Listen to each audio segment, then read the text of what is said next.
Hello friends, and welcome to Escaping the Mouse with your host, me, Breck Roll.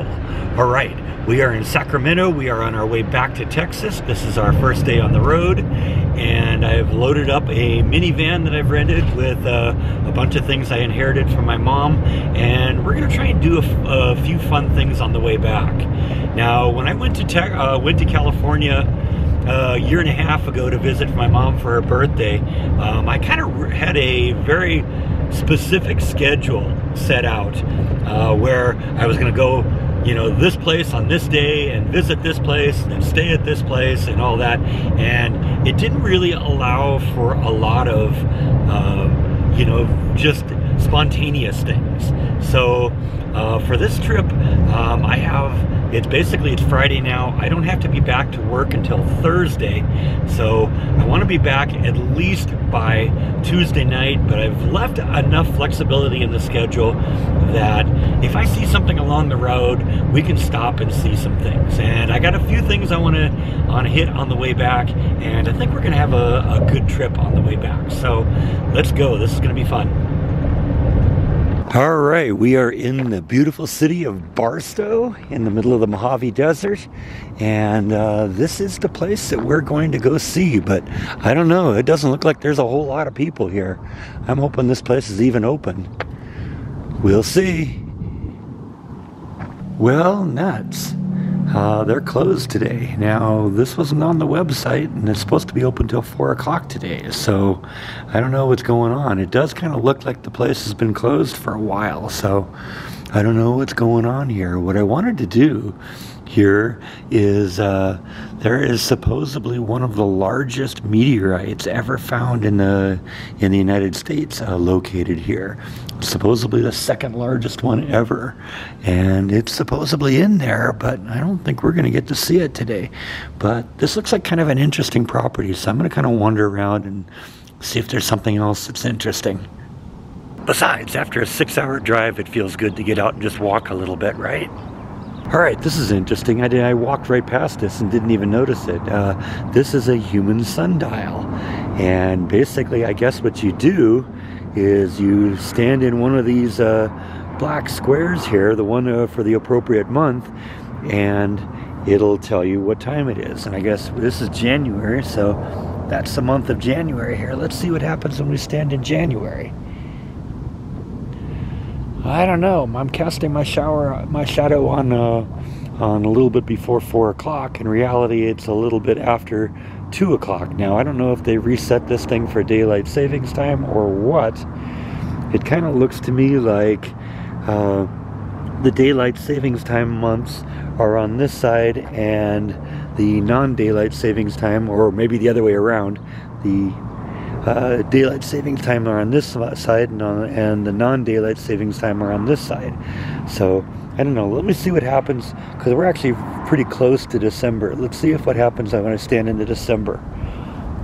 See, that's a little bit closer, because it's about right now it is, I don't know if you can see that, it is 2:21 right now. So I don't know, not exactly accurate, but I don't know, that was kind of an interesting thing. Had the potential to be pretty cool, but I guess they need to reset a little bit. I don't know. Let's see what else there is to look at around here. Alright, so apparently there's a nature trail here. This sign is really, really torn up, but it's at the top there it says the Mojave Desert is a landscape defined by scarcity and shaped by travel. In this remarkable ecology, the hardy insistence of life is scratched out of unrelenting heat and dryness. This punishing environment has also forged a unique human history in this area, from ancient Paleo-Indian settlements to more recent tribes such as the Mojave, I can't read all that, Shoshone, and I don't know, I can't make out all the rest of them here. The thing is pretty well torn apart from the heat. It's all kind of split and, you know, but to the modern visitor, the desert may look like a lifeless and barren landscape, but the Native Americans, the flowers, fruits, seeds, leaves, twigs, bark, and roots of the desert plants were a rich, beautiful harvest a rich, bountiful harvest, and the foundations of their survival. Explore the nature trail and learn how these early desert travelers relied heavily on their keen knowledge of nature, local resources, especially the plants, to feed, clothe, and shelter their families. Today we continue to have meaningful and sustainable relationship with the land as we work together to protect the natural and cultural heritage of the beautiful Mojave Desert. So let's take a look down the trail here and see what we got. I haven't done a hiking vlog in a while. That's the museum right there that's all closed up. Got some of the animals on the side of it here. I don't know, we'll see how long this trail goes. Seems to be geared towards families, so it's probably not that long of a trail.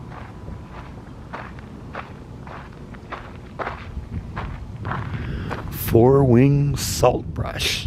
I guess that's what these plants are here. Just a little bird activity up there. It's actually a nice day to be out here. You think Mojave Desert, you think it's going to be hot, but it's actually in the 50s right now, and it's kind of nice. So let's wander around and see what we can see. Lots of houses down here, so I'm guessing it probably doesn't go that far. But looks like the trail goes out here a little bit, you know, maybe a quarter of a mile or something like that. So let's just kind of wander around, see what we can see.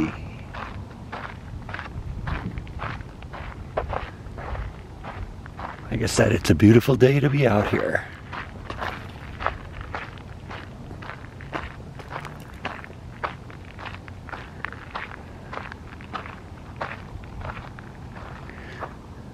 Honey mesquite.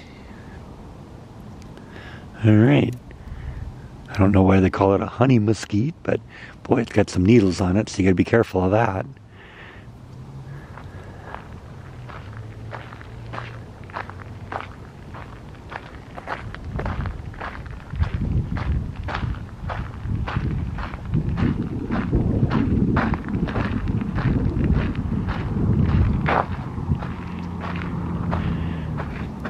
Fremont thornbush. All kind of look kind of the same, don't they?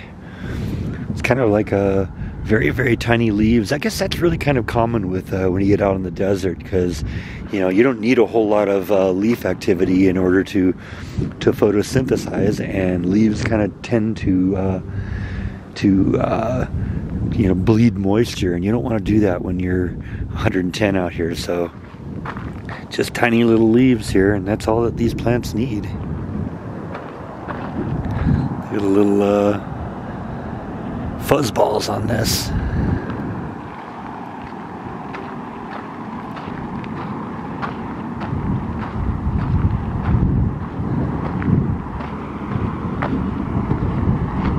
I guess that one goes back to the nature center here, to the thing that's closed. Yeah, see, that's what we were coming to see, the old woman meteorite. Kind of disappointing. I wanted to see that.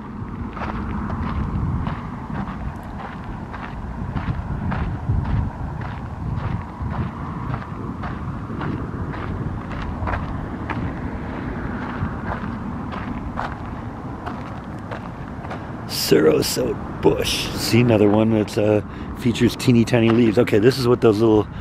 This is another one with the fuzz balls. So that must be what that's called.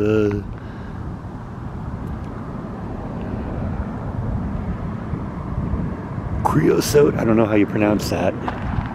I'm sure somebody here will know.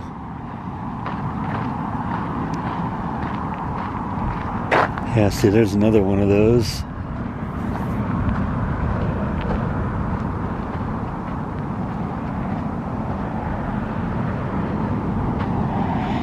Indian tea. Indian tea was boiled and was used as medicinal tea for colds, remedies, urinary tract infections, venereal diseases. Powdered stems were applied to sores, and seeds were ground for flour. Interesting.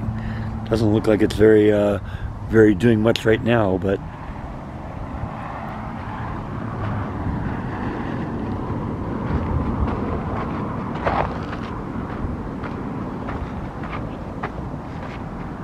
Prickly pear, yeah, that's what that is.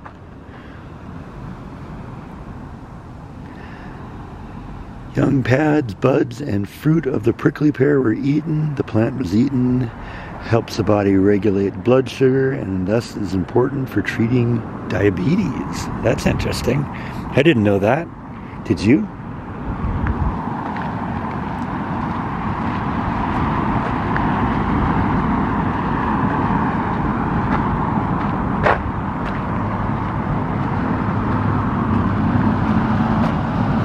Silver cholla. I guess that's what that's called.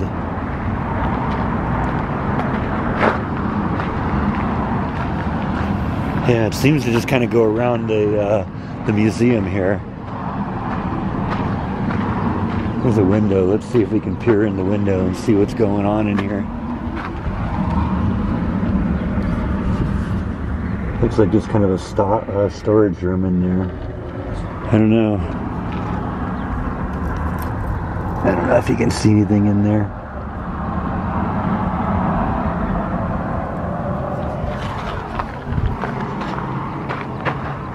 Mojave yucca. I don't know, that one doesn't look like it's doing very well. Although maybe this is one of those plants that just kind of dies out in the winter and then comes back in the summer.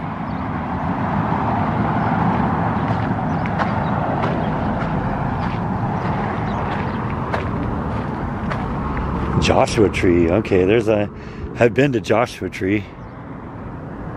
And that's what they look like, in case you ever wondered.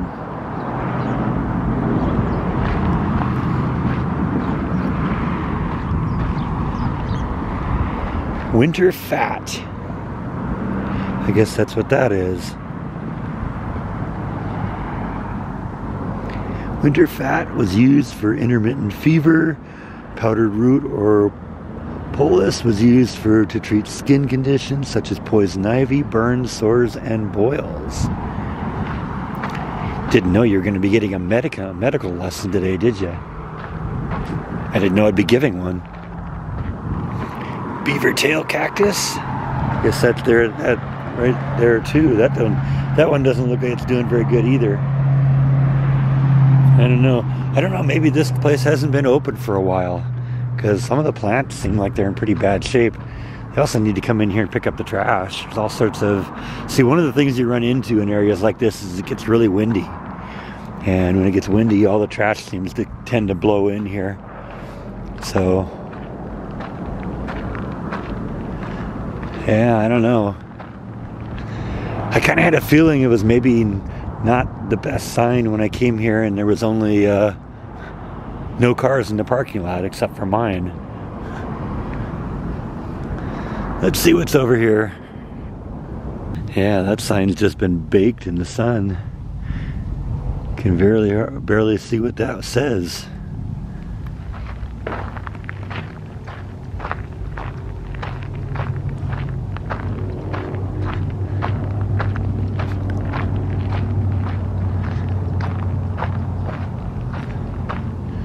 Got some picnic benches here. And I guess little places to hang out over, around the property here. I'm guessing this is all part of the property, but I don't know. Maybe they do special events here.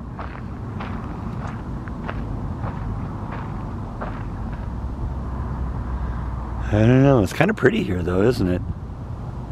I don't know if you can really tell, but those mountains over in the distance have almost a pink tint to them.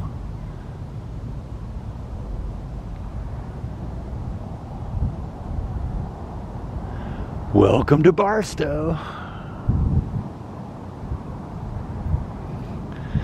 When I told my sister I was going to Barstow, she said that Barstow is the armpit of California. I don't know. I don't know how well I deal with the heat, but then again, I live in Texas, so probably wouldn't be so bad. Like I said, it's a nice day to be out right now. It's in the 50s.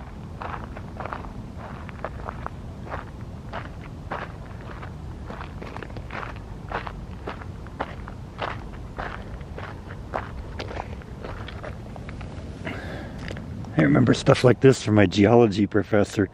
This is normally a whiter rock than it appears right now, but it bakes in the sun, and the rock turns a different color as a result of baking in the sun, and they call that desert varnish. Kind of cool, right? Yeah, right.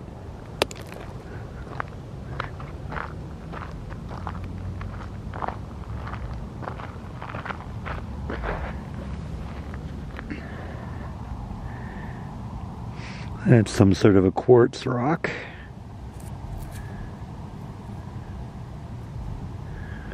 Nothing really spectacular, but kind of fun to look at.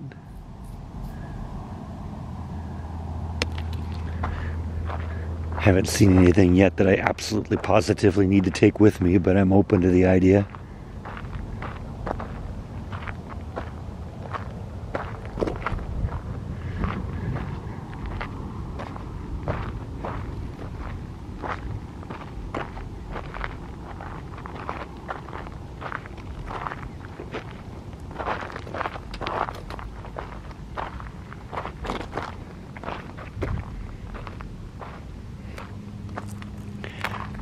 Clearly a place where people come down to party. Broken beer bottles all over the place. Oh, there was a little life that I saw here. A little lizard crawled under this rock. Let's see if we can see him here. Oh, there he is. He went in the hole. I think it's a lizard of some sort. Yeah, you can see the foot. There he goes. I'm not going to bother him too much.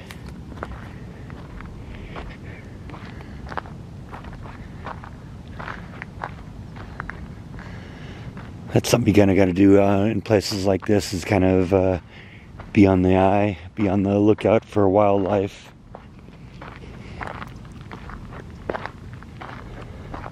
Could get snakes and stuff out here because while it's relatively cool, the reptiles like to come out and sun themselves a little bit when it's sunny out, and it's enough to do that.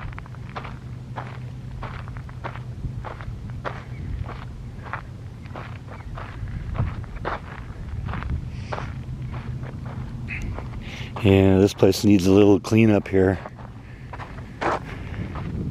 Kind of disappointing. I really wanted to see that meteorite, but that's what happens sometimes.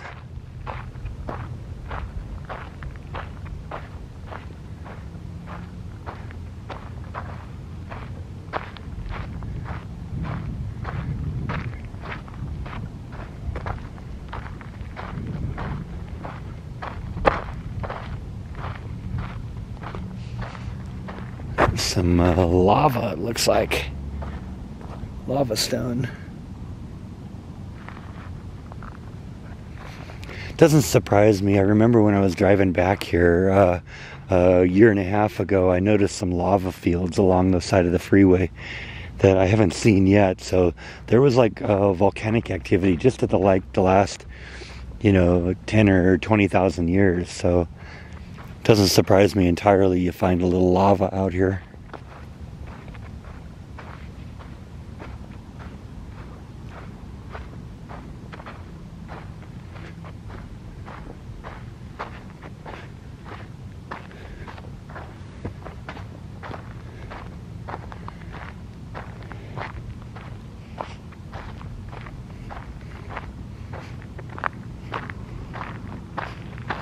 Gee, that rock looks like a shoe.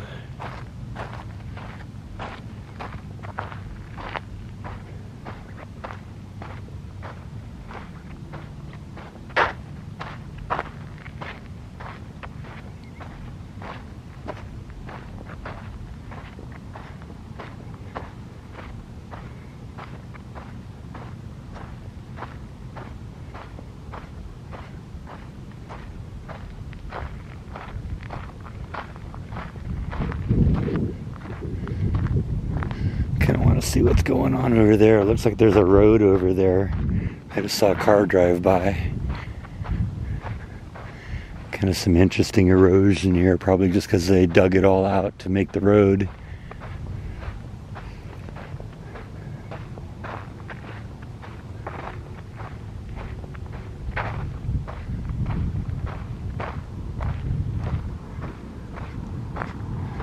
Yeah, see, there's the road.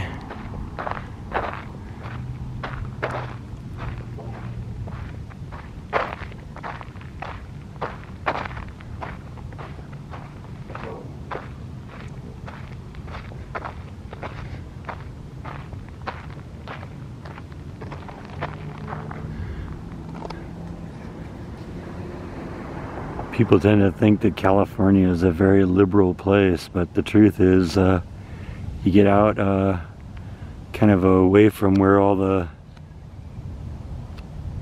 away from the main cities here, and people become a little bit more Republican out here. I guess somebody is not a huge fan of Joe Biden. I don't know if you can see it in the picture, but the flag says Biden sucks. Yep. Yeah, not a whole lot to see there. Just kind of a wall that I guess they excavated a little bit to build the road, and it's kind of eroded a little bit from the little bit of water they do get here. I don't know. I guess we're probably not going to see a whole lot here today. Kind of a disappointment, but that's how it works sometimes. You try your best to find something cool, and sometimes it doesn't pan out, but that's okay. Make sure you come back tomorrow, though, because where I'm going tomorrow is definitely going to be open, and I'm looking forward to that. Looking forward to showing that to you. So I think that's all that I have for this one. Thank you, as always, for watching, and I'll see you next time on Escaping the Mouse. Good night.